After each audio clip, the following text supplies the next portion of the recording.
Good evening. My name is Doria Beasley, and today I'll be teaching you how to make Rotel dip.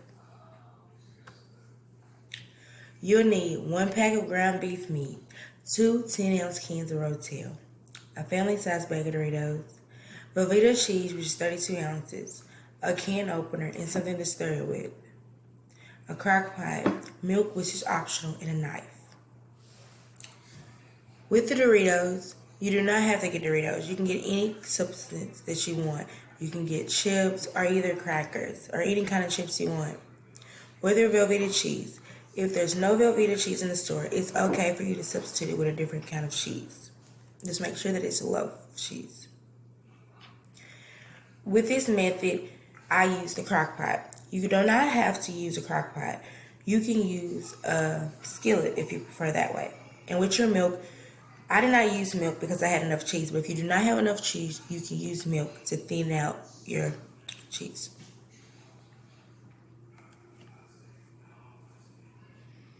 What's next? Brown beef.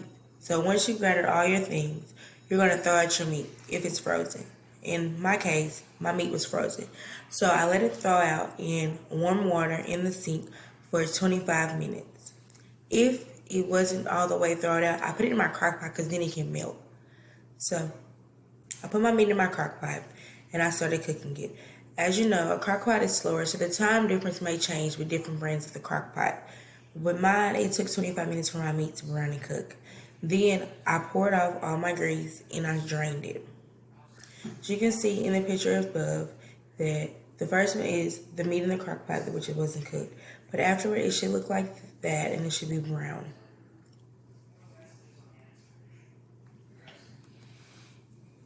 What's next? Your can of Rotel. So once you cut in your can of Rotel and being careful, you'll open it and you put it in your crock pot and you pour it. If you like a lot of tomatoes, you use 2 cans. I prefer using 2 cans. If you do not want that many tomatoes, you pour 1. Adding the tomatoes before the cheese will allow it to not be as thick and chunky. So once you mix it together, it have a type of liquidy to it. So you also can pick whichever flavor you want. I got hot and mild because some people doesn't like having a very hot Rotel. So I evened it out doing it that way. And make sure you keep stirring it continuously also. What's next? Your Velveeta cheese. You're going to cut the cheese into half squares of cheese. So you're also going to put it into the pot and melt it once it's all cut up. And you also can put it like a smaller portion of cut cheese. You can chop it up smaller so it can melt faster. Then you're going to rotate your hand in a clockwise position and start stirring it. If you have anything to do, it's still in the crock pot, so it's going to cook slowly. You can just leave it there and you can let it boil.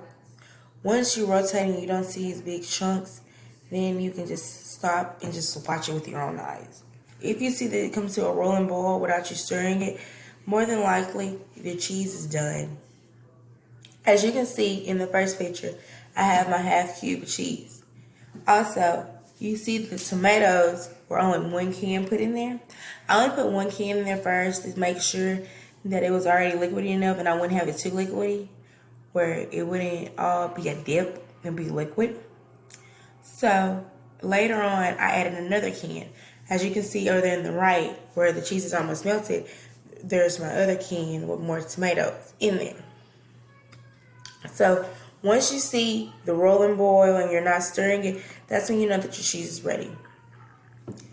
Now you're going to leave your boil in the crock pot and leave it for about 5 minutes so it can get extra warm. And then you're going to rotate it again and you're going to see that it's done and it's cooking, it's warm. So then you're going to go to your chips and you're going to lay your chips on your plate. You can lay your chips anyway. Like I said, you can use crackers if you want to substitute it. You can use any kind of chips, Tostitos, anything of your liking and what you like. It's all up to you. Then you're going to add your dip to your cheese. And once you add your dip to your chips, you can enjoy and eat. Also, this could be used for a game night with the boys or just a regular Super Bowl night. It can be a dinner with your family, a meal, or it can just be a fun activity or something for game night with your friends. It doesn't matter when you want this, you can enjoy it with any types of people, family, relatives. It doesn't matter. It's just for fun. But thank you and have a good day.